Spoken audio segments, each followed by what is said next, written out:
नमस्कार दोस्तों, मेरा नाम है सीए योगेश हरजाई और आज हमारे साथ हैं सीए मोहित गुलचा जी। सबसे पहले तो मैं आपका स्वागत करूंगा हमारे यूट्यूब चैनल पर। और फ्रेंड्स, आज हम डिस्कस करेंगे export without payment of tax with respect to LUT in cases के बारे में कि क्या पोजीशन होगी अगर आपने एलयूटी बाद में फाइल किया और एक्सपोर्ट पहले कर लिया, या फिर अगर आपने एलयूटी फाइल ही नहीं किया। देखिए, सेक्शन 16 आईजीएसटी एक्ट का what it tells us, it tells a taxpayer has two options to make exports. एक ऑप्शन हमारा विदाउट पेमेंट ऑफ टैक्स होता है जिसमें हमें एलयूटी फाइल करना होता है, और दूसरा ऑप्शन होता है हमारे पास विद पेमेंट ऑफ आईजीएसटी का, जिसके अंदर हमें एलयूटी की जरूरत नहीं पड़ती। हम बात करेंगे पहले केस की कि जहां हमने एक्सपोर्ट किया विदाउट पेमेंट ऑफ आईजीएसटी किया और हमें जहां एलयूटी फाइल करना जरूरी था। तो अगर कोई ऐसा केस है जहां हमने एक्सपोर्ट कर दी कि आपको एक ऑर्डर मिला अर्जेंसी में, जल्दी में आपने एक्सपोर्ट कर दी, लेकिन एलयूटी फाइल नहीं हुआ, आपको बाद में ध्यान आया और आपने बाद में फाइल किया,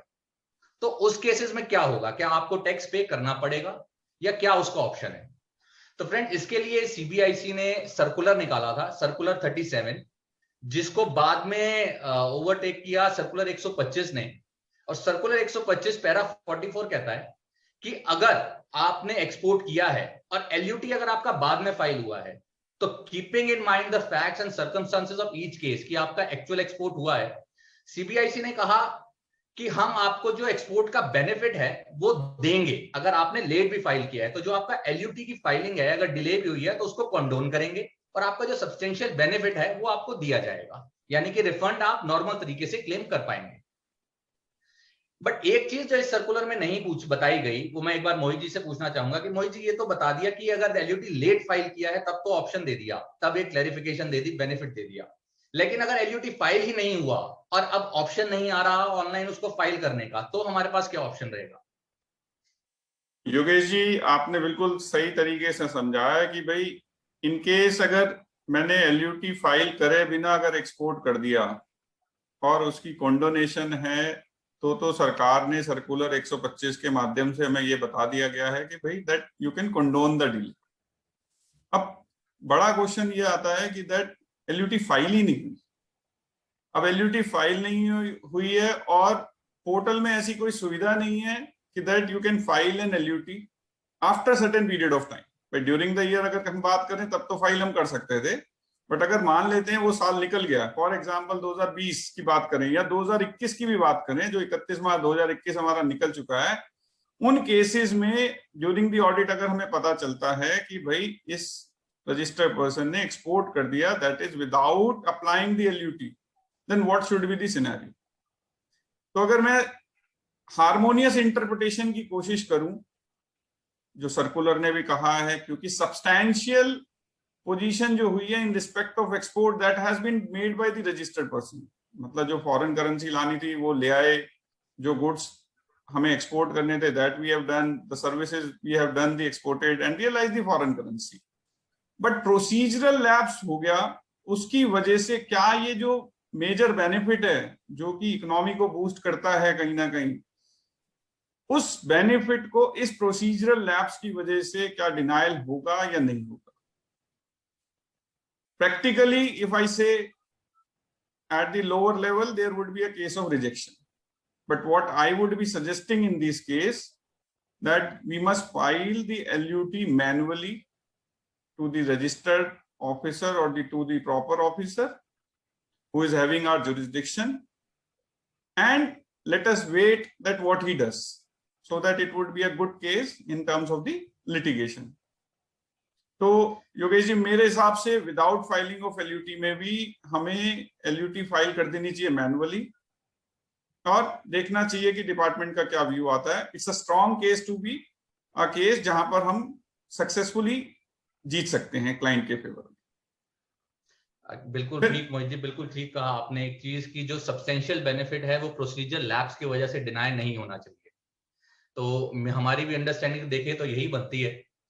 कि अगर आपका एलयूटी फाइल हुआ है और लेट फाइल हुआ है तब तो हमारे पास सीधा सीधा बेनिफिट सर्कुलर 125 देता है हमें और कंडोन करता है उस फाइलिंग को। और अगर आपने फाइल नहीं किया है तो मोहित जी की बात से बिल्कुल सहमत हूं मैं कि जो सब्सटेंशियल बेनिफिट है वो आपका रिजेक्ट नहीं हो सकता प्रोसीजर लैब से। तो आप मैनुअल एलयूटी फाइल करें, एक एटलीस्ट एप्लीकेशन अपने जुरिसडिक्शनल ऑफिसर को दें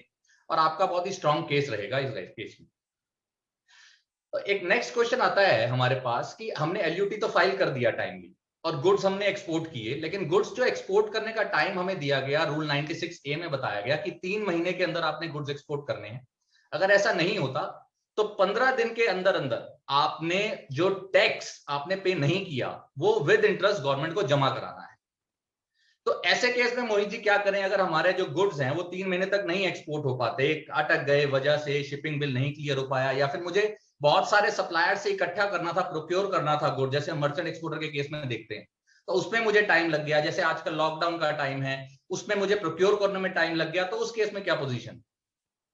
उस केस में भी योगेश जी सर्कुलर ने बिल्कुल क्लैरिफाई कर दिया है कि उन्होंने बोला है कि दैट द जो भी जुरिस्डिक्शनल ऑफिसर उस कंसर्न रजिस्टर्ड पर्संस को देख रहे हैं, they should take a lenient view in terms अगर एक्सपोर्ट हो चुका है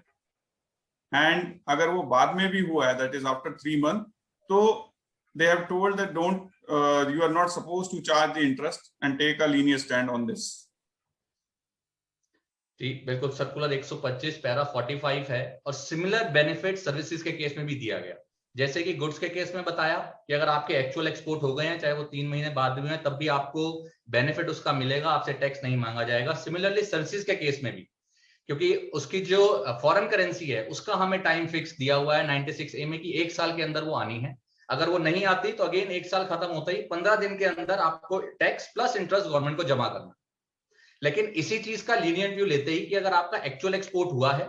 और आकर आपकी जो फॉरेन करेंसी है वो 1 साल बाद भी आई है, तो depending upon facts and circumstances of the case आपको ये बेनिफिट मिलेगा और डिपार्टमेंट आपको पुश नहीं करेगा कि आप पहले टैक्स जमा कराएं, इंटरेस्ट जमा कराएं और बाद में उसका रिफंड लें। तो मुझे लगता है ये काफी अच्छी क्लैरिफिकेशंस है जो डिपार्टमेंट ने हमें दी हैं, काफी अच्छा बेनिफिट हमें डिपार्टमेंट ने दिया है। और मोहित जी से जानना चाहूंगा और भी इसके बारे में। इसमें योगेश जी एक चीज और पूछनी थी, क्या इंटरेस्ट लगेगा ही नहीं या इंटरेस्ट लगेगा but for a reduce period? नहीं सर, इसमें क्योंकि गवर्नमेंट ने बेनिफिट दे दिया है, जब आपको रेट्रोस्पेक्टिव आपको उसका बेनिफिट दिया है कि जब आपने एक्सपोर्ट की थी वहीं से हम आपको ओके मानेंगे, तो कोई इंटरेस्ट भी नहीं लगेगा और आपका रिफंड भी आप नॉर्मल तरीके से क्लेम कर पाएंगे। तो फ्रेंड्स, उम्मीद करते हैं आपको ये वीडियो अच्छा लगा होगा और हमारे वीडियोस देखने के लिए हमारा चैनल सब्सक्राइब करें, वीडियो को लाइक करें। Thank you.